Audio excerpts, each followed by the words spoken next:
Ana yang duluan mau tes DNA. Jadi kalau Habib palsu ketahuan tuh kalau diperiksa. DNA Nabi kemana, DNA-nya kemana ya kawan? Berani nggak tes DNA? Berani nggak tes DNA? Berani nggak tes DNA? Assalamualaikum warahmatullahi wabarakatuh. Selama berabad-abad, peradaban Islam telah terperangkap dalam sebuah paradoks yang ironis. Ia terbalut kabut sejarah dan terjajah berhala darah. Di satu sisi, Islam datang untuk menghapuskan sistem kasta jahiliyah. Namun di sisi lain, muncul sebuah konstruksi sosial yang mendewakan garis keturunan di atas segala-galanya.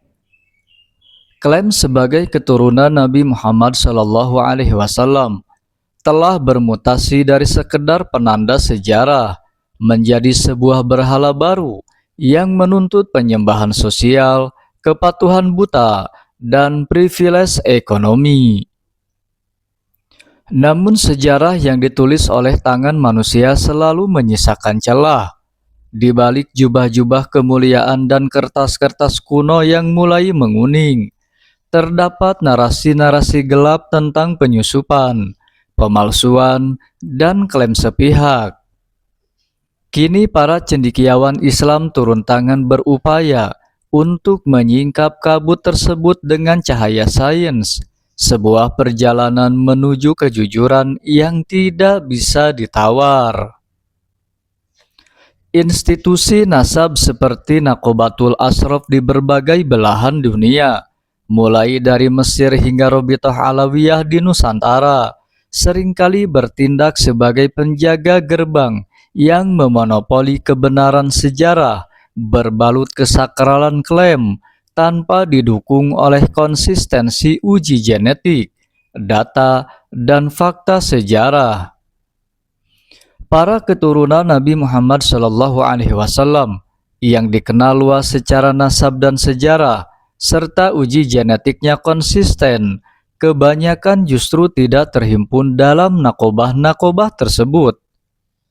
Para cendekiawan Islam kini memandang anatomi sebuah nakobah hanya sebatas sebuah birokrasi nasab yang terkungkung oleh ilusi otentisitas. Lembaga-lembaga semacam itu hanya dibangun berdasar kesepakatan rapuh dari para pengklaim nasab yang terkadang diperkuat oleh kepentingan politik sebuah dinasti di suatu masa, bukan berdasar keberlanjutan informasi yang berkesinambungan.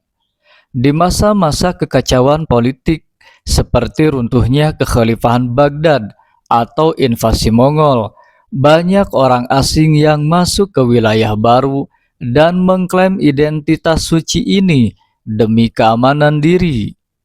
Klaim-klaim lisan itu kemudian membeku menjadi kebenaran yang untuk waktu selanjutnya dipaksakan masuk ke dalam catatan. Bukan rahasia lagi bahwa dalam beberapa periode sejarah, pengakuan nasab seringkali menjadi instrumen politik. Penguasa membutuhkan legitimasi agama dan para syurafa atau kaum syarif membutuhkan perlindungan negara. Hubungan simbiosis mutualisme ini seringkali mengabaikan kebenaran biologis demi stabilitas kekuasaan. Sertifikat yang dikeluarkan bukanlah bukti darah, melainkan kontrak sosial yang bersifat administratif. Di abad ke-21, Tuhan telah menitipkan sebuah kitab yang tidak bisa dipalsukan oleh tinta manusia, DNA, khususnya pada kromosom Y DNA yang diturunkan secara murni dari ayah ke anak laki-laki. Tersimpan kode rahasia yang melacak garis keturunan hingga ribuan tahun ke belakang. Di abad ini, sel berbicara lebih lantang daripada kertas. Ketika data sejarah mentok dan hasil DNA menunjukkan anomali, senjata terakhir yang dikeluarkan adalah ini sudah ijma ulama selama ratusan tahun. Seolah-olah kata ijma adalah mantra sakti untuk menghentikan semua diskusi ilmiah. Tapi tunggu dulu, apakah mereka paham apa itu ijma? Ataukah mereka hanya menggunakan istilah itu untuk menutupi ketakutan akan kebenaran? Dalam ilmu usul fikih, ijma didefinisikan sebagai kesepakatan seluruh mujtahid dari umat Muhammad SAW pada suatu masa atas suatu hukum syara. Dalam konteks nasab, ijma haruslah didasarkan pada ilmu yakin, bukan sekedar at-tasamuh atau sikap membiarkan karena rasa hormat. Prasyarat ijma itu sendiri diantaranya adalah tidak boleh ada perbedaan pendapat atau khilaf di masa tersebut. Harus didasarkan pada dalil atau sandaran atau sanad ijma. Pertanyaannya, bagaimana bisa terjadi ijma nasab jika pada abad ke-4 hingga abad ke-9 Hijriah, nama Ubaidillah sebagai putra Ahmad bin Isa tidak pernah muncul dalam kitab-kitab induk nasab? Jika di masa itu para ahli nasab tidak mencatatnya, maka tidak pernah ada ijma sejak awal, karena syarat ijma adalah kesinambungan sejak masa pertama. Bisa saja mereka mengklaim bahwa karena ulama-ulama terdahulu diam dan tidak memprotes, maka itu adalah bentuk ijma sukuti, kesepakatan dalam diam. Ini adalah falasi atau sesat pikir. Kaidah usul fikih mengatakan, la yunsabu lisakitin qaul, tidak boleh dinisbatkan suatu pendapat kepada orang yang diam.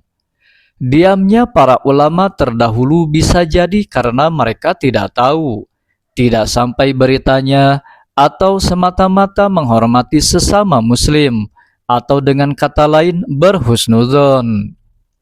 Diam bukan berarti memvalidasi secara ilmiah. Validasi nasab membutuhkan isbat atau ketetapan aktif, bukan sekedar diamnya orang-orang di masa lalu. Setiap ijma harus punya sanad atau sandaran bukti. Jika sandaran ijma nasab Ba'alwi adalah kitab-kitab yang baru ditulis pada abad ke-9 atau abad ke-10 Hijriah, seperti karya Al-Janadi atau Ali As-Sakron, maka dengan sendirinya ijma itu batal secara metodologi. Karena ijma tersebut telah inqita atau terputus, bagaimana mungkin ulama abad ke-10 bisa mengklaim ijma atas peristiwa di abad ke-4 tanpa adanya catatan di abad ke-5, ke-6, ke-7, dan ke-8. Dalam ilmu riwayat, ini disebut mursal atau munqati yang sangat parah.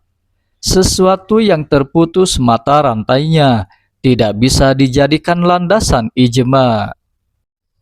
Dalam kaidah isbatul ansab, syarat utama adalah kesaksian yang bersambung atau atawatur. Jika ketersambungan itu hilang selama 500 tahun, maka secara otomatis syarat kesahihan itu menjadi gugur. Klaim ijma hari ini sebenarnya hanyalah kesepakatan dalam ketidaktahuan. Mereka sepakat karena selama ratusan tahun tidak ada yang berani membedah kitab-kitab primer. Maka ketika hari ini kitab-kitab nasab primer tersebut dibuka dan sosok yang menjadi pangkal habaib Ba'alwi, yaitu Abdullah atau Ubaidillah, tidak terverifikasi, maka klaim ijma tersebut gugur dengan sendirinya. Mengaku-ngaku ijma untuk mematikan riset ilmiah adalah sebuah tindakan anti-intelektual. Islam mengajak kita untuk mengikuti dalil, bukan sekedar mengikuti kerumunan. Hal ini sesuai dengan kaidah ad-dalilu idza taraqahul ihtimal batala bihil istidlal. Suatu dalil jika mengandung kemungkinan, maka gugurlah fungsinya sebagai hujjah. Jadi jangan lagi bicara ijma jika prasyarat ilmiahnya saja tidak terpenuhi. Mari kembali ke data, kembali ke naskah, dan kembali ke akal sehat. Dari sudut pandang genetika, klaim nasab Habaib Ba'alwi ini sangat tidak logis. Jika seseorang mengatakan, saya berdiri di sini, tapi di saat yang sama saya juga sedang berada di pasar, apakah Anda akan percaya? Dalam ilmu mantik, hal itu muhalul akli atau mustahil. Itulah yang disebut dengan ijtima'ul naqidain, bertemunya dua hal yang saling kontradiksi dalam satu waktu. Jika mereka mengaku satu kakek dengan Bani Hashim, tapi haplogrupnya berbeda, maka secara logika, klaim itu batal demi hukum akal. Mari kita letakkan faktanya berdasarkan penelitian mendalam terhadap berbagai kabilah yang terverifikasi sebagai Bani Hashim di seluruh dunia. Para ilmuwan genetika menyimpulkan bahwa garis laki-laki Bani Hashim berada pada haplogrup J1. Dalam ilmu mantik ini adalah mukaddimah pertama. Sayyidina Ali bin Abi Thalib hidup sekitar 1400 tahun yang lalu. Maka siapapun yang mengaku sebagai cucu beliau lewat garis laki-laki, secara mutlak wajib memiliki tanda genetika yang sama dengan beliau, yaitu J1. Lalu mari kita lihat fakta lapangan pada kelompok Ba'alwi yang mayoritas tes DNA-nya menunjukkan haplogrup G. Disinilah letak kemustahilannya. Secara sains, haplogrup G dan J1 adalah dua cabang pohon manusia yang sangat jauh perbedaannya. Haplogrup G terbentuk sekitar 45.000 tahun yang lalu, sedangkan J1 sekitar 20.000 tahun yang lalu. Mereka baru bertemu di satu kakek bersama puluhan ribu tahun yang lalu, bukan 1400 tahun yang lalu. Oleh karena itu, Kiai Haji Imaduddin menegaskan bahwa mengklaim haplogrup G adalah sepupu garis laki-laki dari J1 pada sosok Sayyidina Ali, yaitu 1400 tahun yang lalu, itu adalah mustahil. Karena jika pernyataan A, kami adalah cucu Sayyidina Ali, itu wajib bertemu di kakek yang sama 1400 tahun yang lalu. Tetapi kenyataan B, DNA kami haplogrup G, baru bertemu kakek yang sama dengan Bani Hashim 45.000 tahun yang lalu. Secara mantik, pernyataan A dan kenyataan B tidak mungkin benar secara bersamaan. Jika Anda bertemu kakeknya 45.000 tahun yang lalu, maka mustahil Anda bertemu kakeknya 1400 tahun yang lalu dalam garis lurus yang sama. Ini adalah kontradiksi nyata. Jika fakta sains menunjukkan G, maka pengakuan sebagai cucu biologis Sayyidina Ali yang J1 secara otomatis gugur. Pertanyaannya sederhana, jika J1 dan G tidak bisa bersama-sama menjadi cucu Sayyidina Ali lewat jalur laki-laki, lantas siapa yang benar? Jawabannya ada pada konsensus peneliti DNA dunia terhadap Bani Hashim. Karena Bani Hashim yang asli di Hijaz dan wilayah lain terkumpul di J1, maka otomatis mereka yang berada di haplogrup G bukan keturunan Sayyidina Ali lewat garis laki-laki. Ini bukan soal kebencian, ini adalah kesimpulan dari kias istisnai, silogisme pengecualian. Dalam mantik, jika tanda-tandanya tidak ada, maka sosoknya pun tidak ada. Dahulu kita hanya punya naskah yang bisa dipalsukan, tetapi hari ini Allah menunjukkan kebenaran lewat dzarrah, lewat molekul DNA yang tidak bisa disuap dan tidak bisa berbohong. Menolak hasil DNA ini sama saja dengan menolak hukum logika yang paling mendasar. Sudah saatnya kita berhenti memuja asumsi dan mulai tunduk pada bukti, karena kebenaran tidak akan pernah selaras dengan kemustahilan. Wassalamualaikum warahmatullahi wabarakatuh.